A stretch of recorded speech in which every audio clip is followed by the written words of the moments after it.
پہلے دن بجلی بند ہو گئی، نیشنل گریڈ ٹرپ کر گیا اور دیکھتے ہی دیکھتے آدھا ملک اندھیرے میں ڈوب گیا۔ لوگ ذاتی جنریٹر چلانے پر مجبور ہو گئے۔ دوسرے دن صورتحال مزید گھمبیر ہو گئی۔ ملک بھر میں موبائل فون سروسز بند ہونے لگیں، ٹیلی ویژن، ریڈیو اور انٹرنیٹ بھی جواب دے گیا اور اخبارات کی اشاعت بھی رک گئی۔ بجلی نہ ہونے کی وجہ سے شہر میں واٹر اور سیوریج کا سسٹم بھی بیٹھ گیا۔ گھروں میں پانی ختم ہو گیا اور لوگ بالٹیاں لے کر گلی گلی پھرنے لگے۔ سیوریج سسٹم چوک ہونے کی وجہ سے کموڈز بھر گئے اور فضلہ کمروں میں بہنے لگا۔ تیسرے دن پیٹرول پمپس بھی بند ہو گئے، پیٹرول کی سپلائی منقطع ہو گئی تھی۔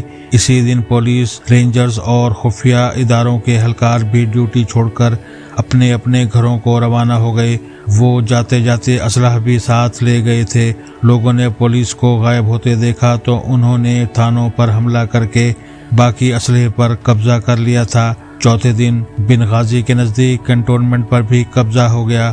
ہجوم چھاؤنی تک پہنچا۔ فوج نے شروع میں لوگوں کو روکنے کی کوشش کی، لیکن ہجوم زیادہ تھا اور نفری کم۔ دوسرا، فوج نے اپنے لوگوں پر گولی چلانے سے انکار کر دیا۔ چنانچہ آدھ گھنٹے کی مزاحمت کے بعد جوانوں نے مزاحمت چھوڑ دی اور یوں ہجوم چھاؤنی میں داخل ہو گیا۔ فوج کی گاڑیوں، توپوں اور ٹینکوں پر قبضہ ہو گیا۔ بارود خانے کے دروازے توڑ کر رائفلوں، مارٹر گولوں اور دستی بموں پر بھی قبضہ کر لیا گیا اور اس کے بعد اصل خانہ جنگی شروع ہو گئی۔ لوگ فوجی جیپوں پر نکلتے تھے اور مشین گنوں سے فائرنگ کرتے ہوئے شہروں میں داخل ہو جاتے تھے اور مخالفین کو سرعام گولی مار دیتے تھے۔ مخالفوں کو محسوس ہوا ہم نے اگر ان کا مقابلہ کرنا ہے تو پھر ہمارے پاس بھی اسلحہ ہونا چاہیے، لہٰذا یہ بھی نکلے اور قریبی چھاؤنیوں پر دھاوا بول دیا، جس کے بعد ان کے پاس بھی اسلحہ آ گیا۔ حکومت نے نئے دستے اور فوجی بنغازی بھجوا دیے۔ فوج نے ہجوم پر فائر کھول دیا۔ سڑکوں اور گلیوں میں لاشیں بچھ گئیں۔ عوام کے پاس بھی اسلحہ موجود تھا، یہ بھی باہر نکلے اور فوج پر حملہ کر دیا۔ یوں ایک ہفتے میں پورے ملک میں خانہ جنگی شروع ہو گئی۔ کرنل قذافی اس وقت طرابلس میں تھا۔ اس نے اپنے آپ کو بچانے کی آخری کوشش کی، لیکن اختیار اور اقتدار دونوں اس کے ہاتھ سے نکل چکے تھے۔ فوج، پولیس اور صدر کے ذاتی گارڈز تینوں تتر بتر ہو چکے تھے۔ قذافی کو محسوس ہوا میں بری طرح پھنس چکا ہوں۔ اس نے درمیان کا راستہ نکالنے کی کوشش کی اور نیشنل ٹرانزیشنل کونسل کے نام سے انٹرم گورنمنٹ بنا دی، لیکن اس وقت تک بہت دیر ہو چکی تھی۔ عوام نے یہ فارمولہ ماننے سے انکار کر دیا۔ عالمی طاقتیں تیار بیٹھی تھیں۔ چنانچہ صرف 11 دن بعد اقوام متحدہ کی سیکیورٹی کونسل نے کرنل قذافی، اس کے خاندان، دوستوں، کابینہ اور ملک کے تمام اثاثے منجمد کر دیے۔ لیبیا کی فضائی حدود بھی بند کر دی گئیں اور کیس انٹرنیشنل کرمنل کورٹ بھجوا دیا گیا۔ اس کے ساتھ ہی ملک مکمل طور پر جام ہو گیا۔ یہ صورتحال ہفتہ بھر جاری رہی۔ اس کے بعد کرنل قذافی کے لوگوں کو ہوش آیا، یہ بھی جمع ہوئے۔ انہوں نے بھی ہتھیار اٹھائے اور باغیوں کے ساتھ لڑنا شروع کر دیا۔ کرنل قذافی کی فورسز کا پلڑا بھاری ہو گیا اور انہوں نے سمندری شہروں کا قبضہ واپس لے لیا۔ عالمی برادری لیبیا پر نظریں جما کر بیٹھی تھی۔ یہ کسی قیمت پر لیبیا میں امن نہیں چاہتی تھی۔ لیبیا کو یہاں تک پہنچانے کے لیے بہت سرمایہ کاری ہوئی تھی، لہٰذا جوں ہی لیبیا میں گورنمنٹ کی ریٹ واپس آنے لگی، اقوام متحدہ نے لیبیا پر بمباری کا حکم جاری کر دیا۔ نیٹو فورس آگے بڑھی اور لیبیا پر بمباری شروع ہو گئی۔ بمباری نے لیبیا کی تمام فوجی تنصیبات، چھاؤنیاں، اسلحہ خانہ، گاڑیاں، سڑکیں، پل، ریلوے لائنز، نیول بیسز اور ایئرپورٹس تباہ کر دیے۔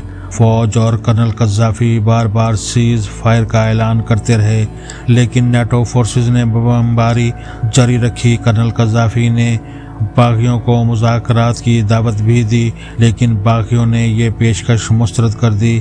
یہ سلسلہ 15 فروری 2011 کو شروع ہوا تھا اور اگست کے وسط تک پورا لیبیا کھنڈر بن چکا تھا۔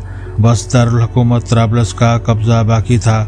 اگست کے آخر میں باغیوں اور نیٹو فورسز نے اکٹھا حملہ کیا اور طرابلس بھی فتح ہو گیا۔